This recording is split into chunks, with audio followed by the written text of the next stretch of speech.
Electronic media, print media, social media के जितने भी मंच आप लोग संभालते हैं और पूरी दुनिया में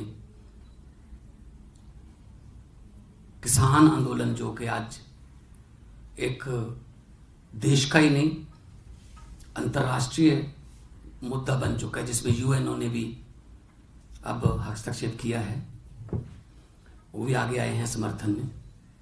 मैं आपका स्वागत करता हूं। 2-3 बिंदुओं पर आज मैं खास आपका ध्यान दिलवाना चाहता हूं। सबसे पहले तो जो 8 दिसंबर को सभी किसान संगठनों ने भारत बंद का आह्वान किया है, न्योता दिया है, आम आदमी पार्टी पूरी तरह से भारत बंद के इस न्योते को समर्थन देती है। पहले से हम पंजाब में जब 4 महीने से ये चल रहा था संघर्ष, तब भी हम, चाहे वो ट्रैक्टर मार्च हो, चाहे कोई धरना हो, चाहे कोई उन्होंने चक्का जाम, जो भी इन काले कानूनों के विरोध में आह्वान दिए हैं, हम उनका समर्थन करते आए हैं। और मैं आम आदमी पार्टी के नेशनल कन्वीनर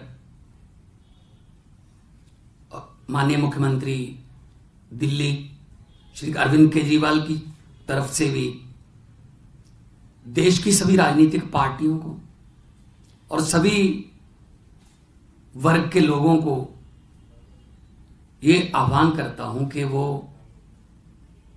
8 तारीख के इस बंद का पूर्ण रूप से समर्थन करें, क्योंकि ये किसी राजनीतिक दल का या किसी धार्मिक संगठन का या किसी विशेष प्रांत का मुद्दा नहीं है। ये पूरे देश का मुद्दा है और पूरे देश के किसानों का, उनकी जमीनों से जुड़े हुए, उनके चूल्हों से जुड़े हुए आंदोलन का मुद्दा है। आप देख रहे हैं कि सरकार किस अहंकारी रवैये से, अड़ियल रवैये से और टाल मटोल की नीति से चल रही है। किसान संगठनों को हर दूसरे तीसरे दिन बुलाकर 7-7 घंटे, 8-8 घंटे, 5 घंटे मीटिंग पे मीटिंग चलती है और देर रात तक कई बार मीटिंग चलती है और नतीजा कुछ भी नहीं निकलता। नियत साफ हो तो इतनी मीटिंग्स की जरूरत नहीं होनी चाहिए।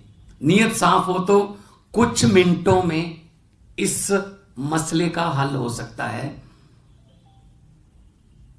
इतनी लंबी मीटिंग क्यों चलती है? क्योंकि जो मंत्री जी शामिल होते हैं, चाहे वो नरेंद्र सिंह तोमर हों, चाहे वो पीयूष गोयल जी हों, चाहे सोम प्रकाश जी हों, उनको कोई फैसला लेने का अधिकार नहीं है वहां पे।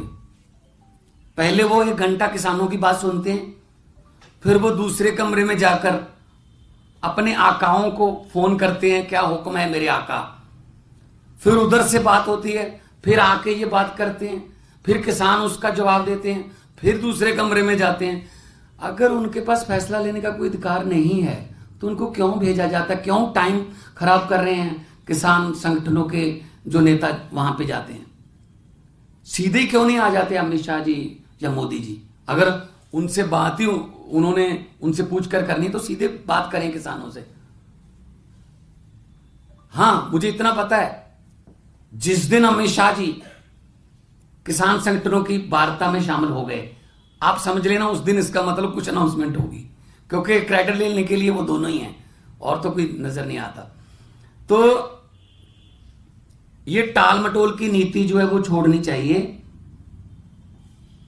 संसद का विशेष सत्र बुलाकर इन तीनों काले कानूनों को रद्द करने का प्रस्ताव लेके आना चाहिए। मैंने भी लोकसभा स्पीकर को चिट्ठी लिखी थी 2 तारीख को, और इलेक्ट्रिसिटी अमेंडमेंट 2020 उस बिल को टेबल ना किया जाए, ये मांगे। लेकिन ये बीजेपी की सरकार का एक बात मुझे समझ नहीं आई, ये एनआरसी और सीएए का कानून बनाकर मुसलमानों को कहते हैं आपको अभी इस कानून की समझ नहीं आई बहुत ही फायदे का कानून है, आपको हम समझाएंगे। ये जीएसटी का कानून लागू करके व्यापारियों को कहते हैं आपको अभी इस कानून की समझ नहीं आई, बहुत ही फायदे का कानून है, हम आपको समझाएंगे। ये नोटबंदी लागू करके लोगों को कहते हैं अभी आपको इसके फायदे समझ नहीं आए, बहुत ही फायदे के हैं, हम आपको समझाएंगे। ये खेती के कानून लागू करके किसानों को कहते हैं आपको अभी इसकी समझ नहीं आई, बहुत ही फायदे के कानून है, हम आपको समझाएंगे। ये किस ग्रह से आए हैं भाई बीजेपी वाले कि हमें इनकी कुछ समझ नहीं आ रही? तो मतलब तोमर साहब क्या कह रहे हैं कल की मीटिंग के बाद कि वहां आंदोलन में बुजुर्ग और बच्चे और बुजुर्ग महिलाएं बैठी हैं, बहुत ठंड है इसलिए वो अपने घरों को वापस चले जाएं। तोमर साहब, दो बातें मैं कहना चाहूंगा। पहली बात तो अगर उनको सचमुच में आप उनकी सेहत के इतने बड़े चिंतक हो, उनकी चिंता करते हो, तो कानून वापस ले लो, वो खुशी खुशी वापस जाएंगे। और नंबर दो पर अगर आप चाहते हो कि जितने दिन हम आंदोलन को लंबा करेंगे शायद धीरे धीरे लोग कम होते जाएंगे, जी आपकी गलतफहमी है। जितने दिन ये आंदोलन लंबा होगा लोग बढ़ते जा रहे हैं। मैं भी हर रोज बॉर्डर पे जाके आता हूं, कल भी सिंघू बॉर्डर पे गया था। आम आदमी पार्टी की तरफ से जो भी सुविधाएं हैं वहां पे हम उसका संज्ञान लेते रहते हैं, उनका जायजा लेते रहते हैं, क्या कमी है, क्या और कुछ हो सकता है अच्छे से उनकी खातिरदारी में। तोमर साहब, ये गुरु गोविंद सिंह जी के वारिस आए हुए हैं। 27 दिसंबर को छोटे साहबजादे बाबा जोरावर सिंह और बाबा फतेह सिंह जी को ठंडे बुर्ज में, सरहंद में, दीवार में चुनाया गया था। तो ये वही अन्नदाता हैं जो 50 डिग्री सेल्सियस तापमान में अपने पसीने से खेत को सींचता है और 0 डिग्री टेम्परेचर की रातों को, जिनको पंजाबी में पो माघ की रातें बोलते हैं, ये दिन हैं जो चल रहे हैं, अपनी फसल को ठंडे पानी से सींचता है। तो किसानों को किसी मौसम से मत डराना, ये हर मौसम में मेहनत करके मिट्टी से मिट्टी होकर ये सोना उगाने वाले हैं। सिर्फ एक ही हल है, इस बिल को वापस लो और जो जिन ट्रैक्टरों के मुंह दिल्ली की तरफ हैं उन ट्रैक्टरों के मुंह जो हैं वो खेतों की तरफ हो जाएंगे। अगर जीएसटी बिल लागू करने के लिए आधी रात को 12 बजे पार्लियामेंट खुलवाया जा सकता है तो इन कानूनों को वापस लेने के लिए क्यों नहीं खुलवा सकते? आधी रात को सुप्रीम कोर्ट को भी खुलवा लेते हैं फैसले करवाने के लिए। तो क्या समझते हैं ये कि मतलब ऐसे ही लोग ये यहां से धीरे धीरे चले जाएंगे? जितनी बाधाएं यहां तक आने में डाली हैं उन्होंने, कोई एक बाधा उनको रोक पाई है? पर नहीं, अड़ियल रवैया। और ये अब किसान ये कह रहे हैं अब ये हाईवे नहीं, ये माई वे है, अब ये आंदोलन का रास्ता है। पूरे देश के लोग भले ही किसी और कारोबार से जुड़े हों, वो आके वहां अपना धर्म, अपना फर्ज समझते हैं इस आंदोलन में अपना हिस्सा, अपना योगदान देने को। और ये कितने तरीकों से इस आंदोलन को भड़काने की कोशिश कर रहे हैं, कभी कुछ बोल देते हैं, कभी कुछ बोल देते हैं, लेकिन किसानों की खास तौर पे जो बैठे हैं वहां पे, उनकी एकता और शांतिपूर्वक ढंग से जिस तरीके से चल रहा है, इस बात की तारीफ होनी चाहिए। और ऊपर से वो कैप्टन साहब, ये तो बच्चे बच्चे को पता है पंजाब में तो कि कैप्टन और बादल अंदर से एक हैं। असल में इनके फ्रेंडली मैच कई सालों से, दहाकों से इनके फ्रेंडली मैच की वजह से ही ये दिन देखने पड़ रहे हैं। इनके फ्रेंडली मैच की वजह से ही पंजाब के लोग ये सजा भुगत रहे हैं। और इन दोनों के, इन बादल और कैप्टन पर भ्रष्टाचार के अनेकों जो है पर्चे हैं, इन पर आरोप हैं। तो इनकी फाइलें ईडी के पास पड़ी हैं। तो ईडी का जो ताला है उसकी चाबी मोदी जी के पास है। तो ये तो अपने आप को बचाने की लड़ाई लड़ रहे हैं, ये किसानों की लड़ाई कतई नहीं लड़ रहे। सो इसलिए जब ये किसान पंजाब से आ रहे थे दिल्ली की तरफ तो अरविंद केजरीवाल जी की सरकार को दिल्ली पुलिस ने कहा, केंद्र सरकार ने कहा 9 स्टेडियम दे दो, हमने जेल बनानी है। क्यों भाई? कोई जंगी कैदी रखने हैं आपने वहां पे? कोई देश के दुश्मन आ रहे हैं कोई? इनका मकसद था इनको अलग अलग जेलों में बंद करके इस आंदोलन को खत्म करने का, कुचलने का। लेकिन अरविंद केजरीवाल की सरकार ने, अरविंद केजरीवाल जी ने इसकी अनुमति नहीं दी कि ये शांतिपूर्ण प्रदर्शन करने आ रहे हैं, संविधान में हक है, हम जेल बनाने नहीं देंगे किसी भी स्टेडियम को। तो उस बात से चिढ़े हुए हैं। अब कोई आरोप लगा देते हैं, कभी कोई कुछ आरोप लगा देते हैं, लेकिन मैं स्पष्ट करना चाहता हूं कि आम आदमी पार्टी जो है वो सेवा भावना से वहां सेवादार बन के काम कर रही है।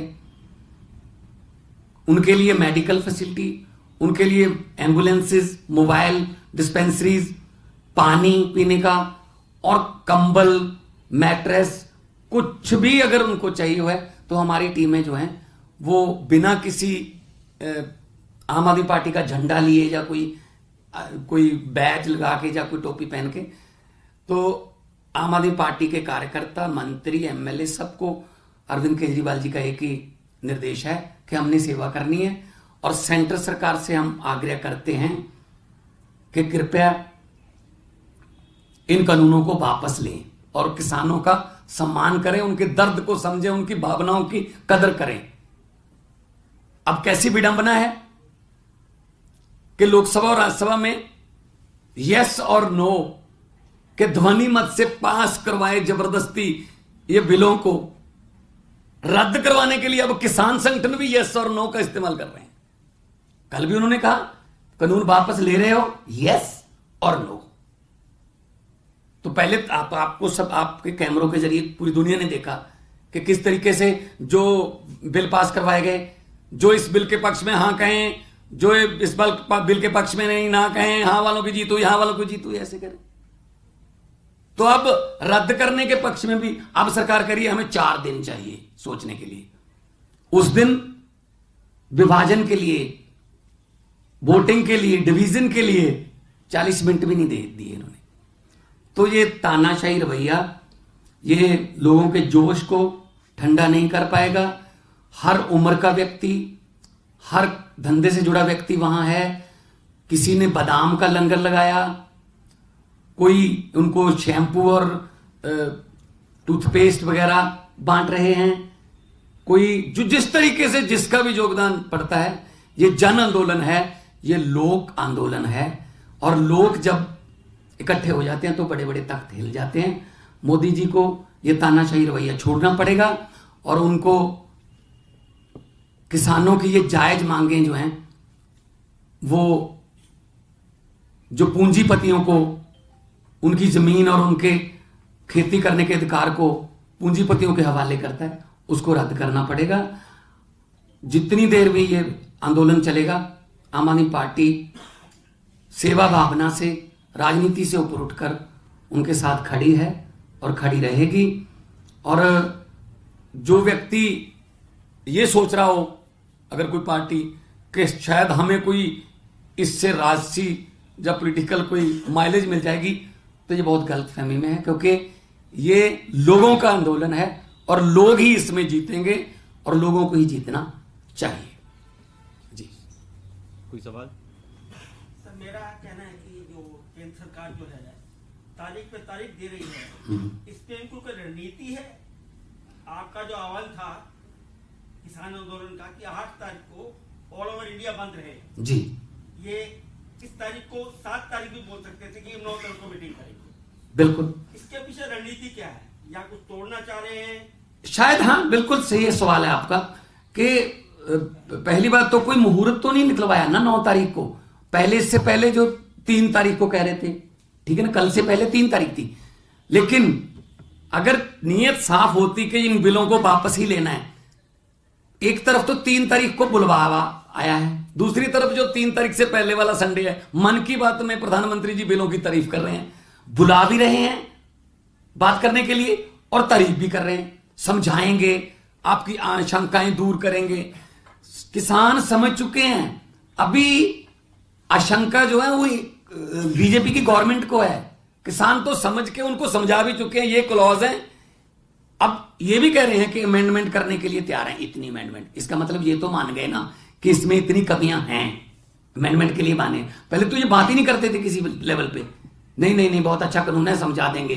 तो ये 9 तारीख देना और इसके बाद कोई तारीख पे तारीख जैसे आपने कहा है, इसमें इनकी रणनीति यही है कि इस आंदोलन को लटका लो, इन द मीन टाइम इनको भटका देंगे, इनको विषय से भटका देंगे।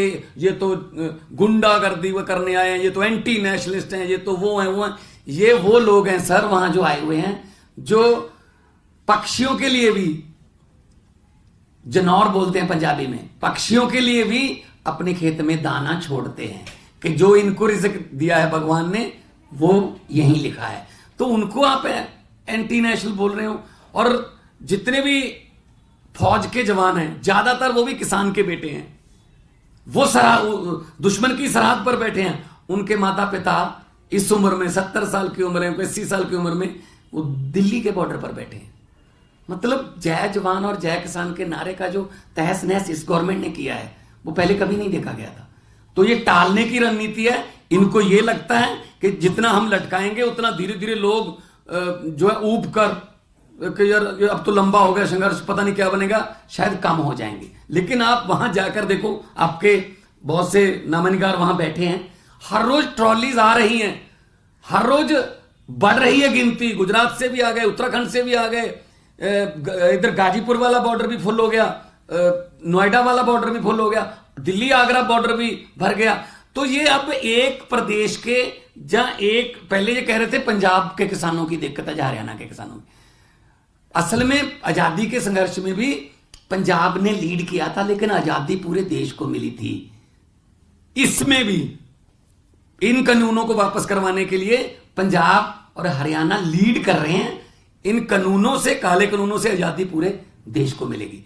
तो इसलिए ये मत समझें, गलतफहमी मत रखे सरकार कि हम इनको 1-2 तरीके इधर उधर करके मतलब हम इस संघर्ष को फीका कर देंगे या इसकी धार को वो थोड़ा मतलब लटका देंगे। शाहीन बाग का जो सर जी, किसी और का सवाल बंटू मन मत कीजिए, किसी और का भी है। यहाँ पे इस आंदोलन को समर्थन देने के लिए बड़े बड़े खिलाड़ी भी सामने आ रहे हैं। विजेंद्र सिंह ने घोषणा की कि अगर वापस नहीं हुआ तो अपना अवार्ड लौटाएंगे।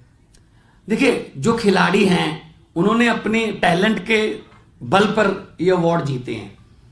तो अवार्ड लौटाने का मतलब है कि अगर उनके देश और उनकी धरती और उनके मतलब जमीन, उनके प्रदेश की आन बान शान को अगर कोई मिटाना चाहता है तो उसके बदले ये अवार्ड हम वापस करेंगे।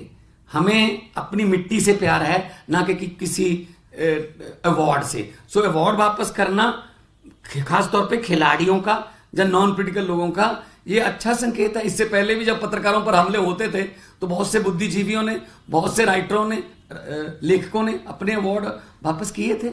तो मतलब इससे ये सिद्ध होता है कि हर वर्ग का आदमी, चाहे वो राइटर है, चाहे कोई एनजीओ है, कोई धार्मिक संगठन है, वो इन काले कानूनों के खिलाफ है।